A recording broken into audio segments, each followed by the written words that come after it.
masuk terutama di dalamnya majlis ilmu. Hadisnya sangat agung karena cukup panjang, saya terjemahkan langsung. Hadis ini riwayat Bukhari. Abu Hurairah berkata bahwasanya Rasulullah SAW bersabda, sesungguhnya Allah yang maha suci dan maha pemurah mempunyai malaikat yang berkeliling di jalan mencari orang-orang yang berzikir. Lalu kalau mereka menemukan mereka lagi berzikir, mereka memanggil teman-temannya. Para malaikat saling memanggil, kemarilah, kata mereka satu sama yang lain. Lalu para malaikat itu menaungi mereka dengan sayapnya sampai ke langit dunia. Jadi bersusun-susun sampai ke langit dunia yang sangat jauh. Maka Allah bertanya kepada mereka, padahal dia mengetahui apa yang diucapkan hamba-hambaku yang kalian sedang naungin itu. Dan insya Allah majlis ilmu, kata para ulama, nomor satu di sini. Majlis zikir adalah majlis ilmu yang diutamakan di sini. Karena Nabi SAW sering kali membahasakan majlis beliau yang pada saat membahas wahyu dalam majlis zikir kepada Allah SWT. Semua yang mengingat Allah masuk dalamnya. Maka Allah pun bertanya kepada para malaikat yang sedang mendengar atau menaungi para orang-orang yang dinaungi oleh malaikat. Maka tadi di awal saya bilang ikhlaskan niat teman-teman. Ini janji Rasulullah SAW, tidak mungkin salah. Malaikat sedang menaungi kita dan Allah bertanya kepada para malaikat-malaikatnya, apa yang sedang diucapkan hamba-hambaku? Maka para malaikat menjawab, mereka mensucikan, membesarkan, memuji dan mengagungkanmu. Allah bertanya lagi, apakah mereka pernah melihatku? Maka malaikat mengatakan, tidak demi Allah, mereka tidak pernah melihatmu. Allah berfirman lagi, bagaimana seandainya mereka melihatku? Maka para malaikat menjawab, seandainya mereka melihatmu ya Allah, mereka akan lebih banyak beribadah, mengagungkan dan memuliakanmu. Lalu Allah bertanya lagi, apa yang mereka minta? Para malaikat mengatakan, mereka memohon surga kepadamu. Allah berkata lagi, apakah mereka pernah melihat surga itu? Para malaikat menjawab, tidak demi Allah, mereka belum pernah melihatnya. Allah berfirman lagi, bagaimana seandainya mereka sudah melihat atau sedang melihat surga itu? Para malaikat menjawab, mereka akan lebih merindukan dan lebih bersungguh-sungguh memintanya dan lebih terpesona. Kemudian Allah bertanya, mereka berlindung dari apa? Para malaikat menjawab, mereka berlindung dari neraka. Allah SWT bertanya, apakah mereka pernah melihat neraka itu? Para malaikat menjawab, tidak demi Allah, mereka belum melihatnya. Allah yang maha suci dan maha pemurah bertanya, bagaimana seandainya mereka melihat neraka itu? Para malaikat menjawab, mereka akan lebih takut dan menghindar darinya. Lalu Allah berfirman lagi, saksikanlah, sesungguhnya aku telah mengampuni mereka. Maka salah satu malaikat berkata, di antara mereka ada si fulan yang tidak termasuk orang-orang yang berzikir, akan tetapi dia datang karena ada sebuah keperluan lain. Maka Allah SWT menjawab, mereka adalah sebuah kaum yang mana orang yang duduk bersama mereka tidak akan sengsara. Kata Ibnu Hajar Al-Asqalani rahimahullah dalam Fathul Bari, sesungguhnya yang dimaksud dengan majlis zikir dengan hadis ini adalah mencakup semua macam zikir kepada Allah, baik orang bertasbih, bertakbir, membaca Al-Quran, berdoa, kebaikan dunia dan akhirat, dan yang paling penting mempelajari hadis-hadis Nabi SAW dan belajar ilmu syar'i. Dan ini menandakan teman-teman juga dikuatkan dengan hadis yang lain yang kata Nabi SAW, siapapun yang datang dalam majlis ilmu ikhlas karena Allah, maka pada saat mereka bubar, malaikat akan mengatakan, bubarlah dalam keadaan dosa-dosa kalian diampuni. Jadi memang ini perlu dengan ikhlas hadir di majlis ilmu itu.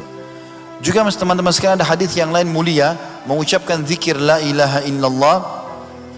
Kata Nabi SAW dalam hadis yang sahih diriwayatkan oleh Imam Bukhari, man qala la ilaha illallah wahdahu la syarikalah lahul mulku wa lahul hamdu wa huwa ala kulli syai'in qadir fi yaumi mi'ata marra kana lahu idlu ashri riqab wa kutibat mi'atu hasana wa muhiyat anhu mi'atu sayyi'ah wa kanat lahu hirzan minasy syaitani yaumahu dzalika hatta yumsi lam ya'ti ahadun bi afdali mimma ja'a bihi illa rajulun amila aktsara minhu. Artinya, barang siapa yang membaca la ilaha illallah wahdahu la syarikalah, tidak ada Tuhan yang berhak disembah kecuali Allah dan tidak ada sekutu bersamanya, lahul mulku wa lahul hamdu, dia pemilik kerajaan dan puji-pujian, wa huwa ala kulli syai'in qadir, dan dia mampu mengerjakan apa yang dia inginkan, dalam satu harinya 100 kali maka akan dicatatkan baginya pahala membebaskan 10 orang budak, dicatatkan baginya 100 pahala, dihapus darinya 100 dosa, dan akan diberikan perlindungan dari syaitan di harinya itu sampai dia tiba di sore hari. Dan tidak ada orang yang datang hari kiamat mengalahkan pahala dia kecuali orang yang berbuat seperti dia atau lebih. Juga teman-teman, di antara zikir yang mulia subhanallahi wa bihamdi, itu saja kalimat ringan. Ini saya pernah jelaskan, 1 menit bisa kita baca 100 kali. subhanallahi wa bihamdi, subhanallahi wa bihamdi. Ini mulia. Hadis sahih riwayat Bukhari. Abu Hurairah berkata radhiyallahu anhu, man qala subhanallahi wa bihamdi mi'ata marrah huttat anhu khatayahu wa in kanat mithlu zabadil bahr.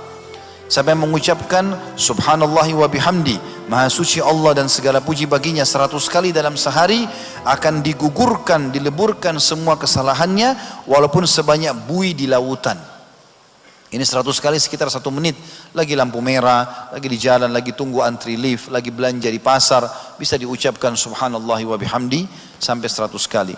Dan juga mengucapkan subhanallah, terutama saya bilang tadi di 10 awal Zulhijjah ini teman-teman sangat mulia. Ya, karena zikir ini adalah yang diperintahkan oleh Nabi SAW.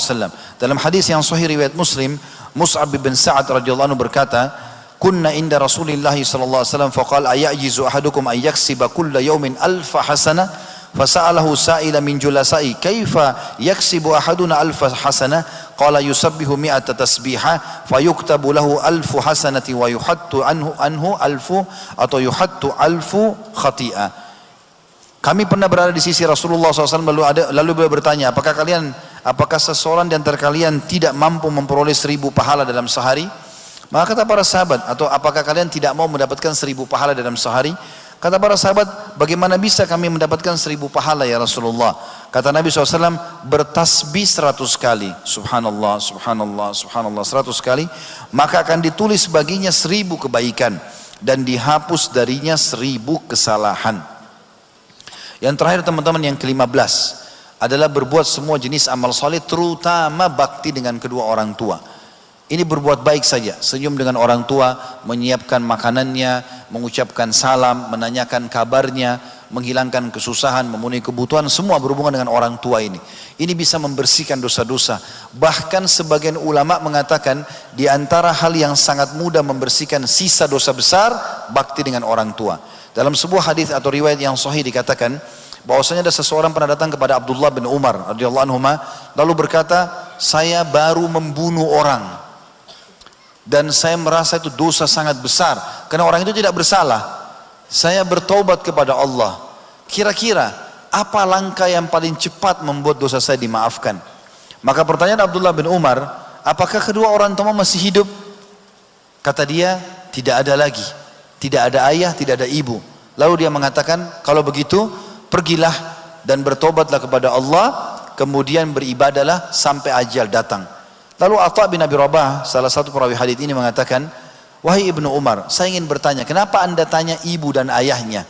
Kata Abdullah bin Umar, saya tidak pernah menemukan penyampaian Nabi SAW yang paling cepat dalam membersihkan dosa dibandingkan dengan bakti kepada kedua orang tua. Telepon, kalau sudah di Makassar sekarang atau di kota-kota besar, orang tua masih hidup ada di kampung, telepon, tanya kabarnya, minta didoakan. Doa para ulama atau doa para orang tua itu sangat makbul. Bahkan sebagian ulama mengatakan walaupun orang tua itu kurang dalam ibadah, tetap doanya diprioritaskan oleh Allah Subhanahu wa taala, sebagaimana sabda Nabi SAW yang berbunyi, doa orang tua untuk anak tidak akan ditolak. Mumpung mereka masih hidup teman-teman, berdoalah. Sebagian salaf pada saat orang tuanya meninggal satu, dia menangis terisak-isak, ditanya oleh muridnya, kenapa? Dia mengatakan karena setengah pintu surga sudah tertutup, tinggal setengah lagi, saya harus mengejarnya sebelum yang satu ini tertutup lagi buat saya. Allahu alam. Ini bahasan kita insyaallah. Mudah-mudahan apa yang kita kutip pada hari ini bisa mengambil atau diambil manfaat darinya, dan kita berdoa kepada Allah SWT semoga majelis kita diberkahi adanya dan juga semua dosa kita